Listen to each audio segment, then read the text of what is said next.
অভিযোগ উঠছে, তার গাড়ি কনভয়ে আক্রমণ এবং ইট ছোড়ার অভিযোগ করছে। সেই ঘটনায় রাস্তা অবরোধের ছবি দেখাচ্ছি, এই ছবিটা একটু ভালো করে দেখে নিন। এই ছেলেটা নওশাদ সিদ্দিকীর সঙ্গে আছে। এই ছেলেটা সকালে আইএসএফ এর ঝান্ডা মেরেছে। এই ছেলেটা এই ঘটনা ঘটিয়েছে।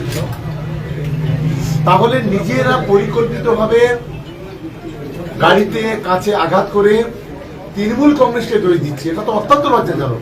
আমি তো ছবি দেখে এটা তো চ্যালেঞ্জ করছি। এই ছেলেটা কি আইএসএফ এর ছেলে নয় বলে নওশাদ সিদ্দিকী তাহলে বলুক যে ছেলেটা আমাদের ছেলে নয়। আমরা বলছি এই ধরনের কাজগুলোকে আমরা ঘৃণা করি। যদি আমাদের কোনো ছেলে করে থাকে, যদি সত্যিকারের তৃণমূল কংগ্রেস করে থাকে, নিশ্চিতভাবে আইনত ব্যবস্থা হোক।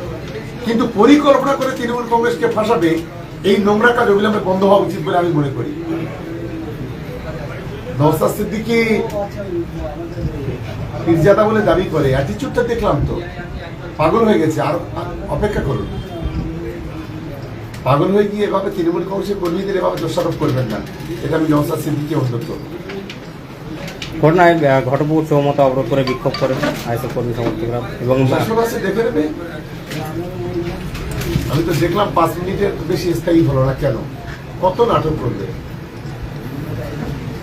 নাটকগুলো বন্ধ হওয়া উচিত। কিছু করলে রাস্তায় বসে যাওয়া। কদিন আগে আমি দেখলাম বড়ালিতে একটা ছোট্ট ঘটনাকে কেন্দ্র করে অবরোধ করে বসে থাকলো নওশাদ। বলছে পুলিশের বলছে হয় আপনারা ধরে আনুন, না কবর থেকে তুলে নিয়ে আসবো। এত বড় হিম্মত কে দিয়েছ? তৃণমূল কংগ্রেসের কর্মীদের কবর থেকে তুলে আনলো মানে? এই অনুদ্ধতটা বন্ধ হওয়া উচিত, এই অহংকার বন্ধ হওয়া উচিত।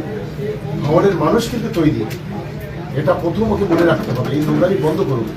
কিছু হলেই ছুটি দিয়ে রাস্তায় বসে নিজেরা পরিকল্পনা করে ঘটনা ঘটিয়ে রাস্তায় গিয়ে বসে পড়া, অবরোধ করা, উস্কানি দেওয়া, এই উস্কানিটা বন্ধ হওয়া উচিত বলে আমি অন্তত মনে করি। আজকে ঘটনার জন্য পুরো প্রি প্ল্যানিং ছিল।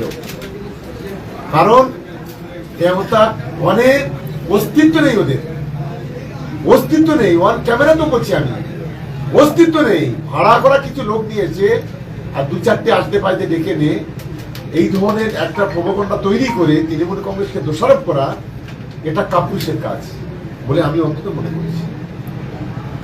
ঠিক।